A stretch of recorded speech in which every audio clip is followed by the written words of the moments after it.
So we're going to start by having a look at the history of After Effects. What is After Effects? What does it do and where does it come from? Well, After Effects is a motion graphics and compositing app or application that's primarily used for creating motion graphics and visual effects. And it allows users to animate, alter and composite media and add effects, both in 2D and 3D environments. And it uses various built-in tools to do that, but you can also extend it by using third-party plugins. And if we have a look here, we see the original team that created After Effects, a small startup company.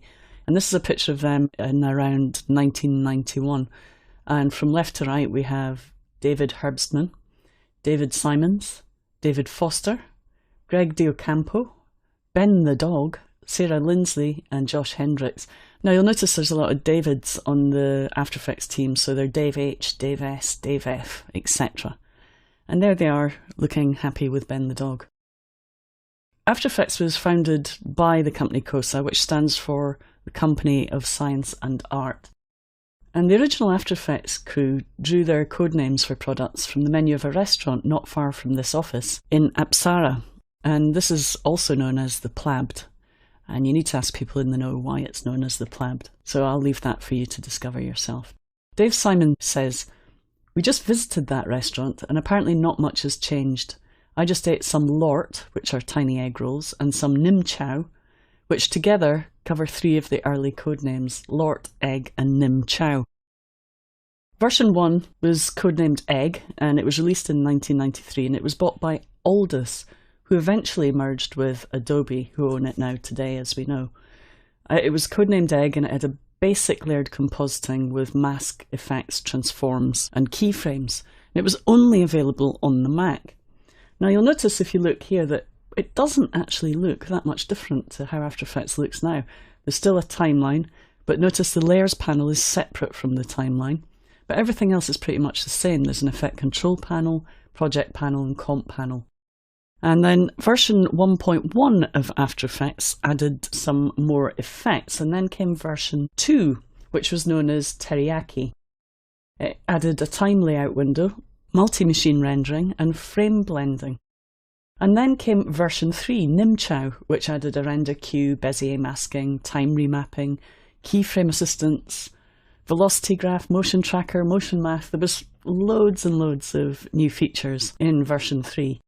And then came version 3.1, and this is where I started in After Effects. And it added more file formats, multi-processing, advanced keying, and then the Wiggler, Motion Sketch, Smoother, they were all added in 3.1.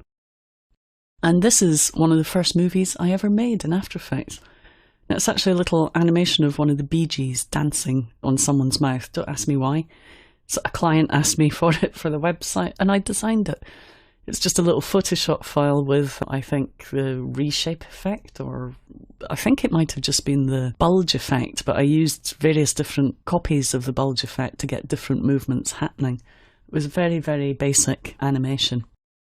And then came After Effects 4, and After Effects 4 added some great new features. It was codenamed Ebir, and it added tabbed windows, movable timeline layout columns, multiple masks per layer. Before that we only had 1 mask per layer. Lots of warping and particle effects, audio effects, transform effects, and adjustment layers. There were also some other improvements. We had RAM previews, and also effects could now extend outside the layer edge, which was really nice. And then 4.1 arrived, and that was known as Batnip. And it had a flowchart view and watched folders and 3D channel effects and all sorts of other good stuff. And then came version 5, and this is where I really started to fall in love with After Effects. Melmit, probably my favourite After Effects, had 3D layers, 3D lights, parenting, vector paints, expressions, all the atomic power plugins like Wave World, Shatter and Vegas, had 16-bit colour channel support, Illustrator transparency support, all sorts of effects were added. So it was a really big release, and partly the reason it was my favourite was because I wrote a book about it as well. I wrote my first book, Creative After Effects 5, about version 5. And I wrote that with a lovely guy called Paul Tursley, who you may have heard of, a great guy, and he taught me a lot about expressions and 3D and parenting. So thanks to Paul for all his help over the years. So this is a showreel of mine, of part of my showreel, and this was one of the first serious projects I worked on, which was a film for the Cook Museum in Middlesbrough, where I composited text over footage. And at the time, I just had to use masks to make text appear and disappear over time. So that was one of my first jobs on After Effects 5.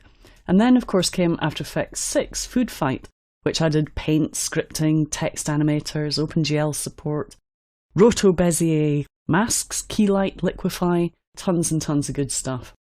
And then 6.5, Shambon, added Advanced Clone Tool, Presets Gallery, Grain Management, and Final Effects plugins, amongst other things. Colour Finesse was bundled as well. And then 7 came out, Clam Chop was the codename for that. And it had a new unified window and added effects like Time Warp, added the graph editor, which opened up a completely new way of working, and had OpenGL 2 support and 32 bits per channel HDR colour, 32-bit audio, bridge support, dynamic link with Premiere Pro. So a lot of great things added with version 7.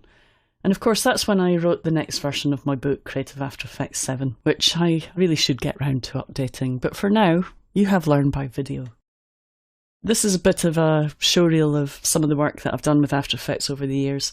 Mainly older stuff. I've put in here things like animated lens flares and little animated characters that I used to do back in the day. Then there was After Effects CS6. CS3 brought in shape layers, the puppet tool, brainstorm, clip notes, vanishing point. That was a great update. And then CS4, Chinchillada, quick search in the projects and timeline, mini flowchart view, breadcrumbs, live PSD 3D layer import, etc, etc. And then of course there was CS5, and we all know CS5 and 5.5. We had a lot of great things. Escargot was the codename for CS5. And it had the Roto Brush tool, Refine Matte Effect, Mocha, LUT support, AVC Intra support, Red support, and various new plugins. And then came CS6, which is the version that we're at now, a new version of After Effects, and you'll see that the application has come on a long way since the beginning days. It now has persistent disk cache and other caching improvements that make it a lot faster to work in After Effects.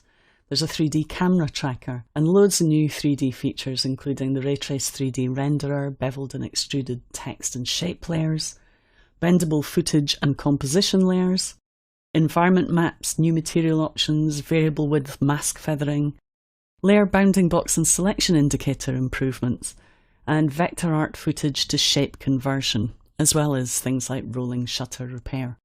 And you can find out about all these things in this course. So I hope you've enjoyed that little quick tour of After Effects and my upbringing with After Effects. I really do love this application.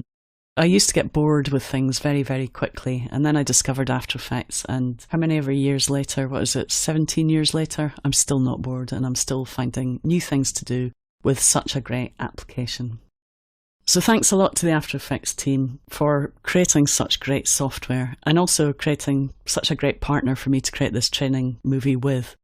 Todd Capriva, my partner, has been a really important part of the After Effects team for many years, and I'm very pleased to be working with him on this. So let's dive into the tutorials. Come on, join me and Todd in learning some After Effects.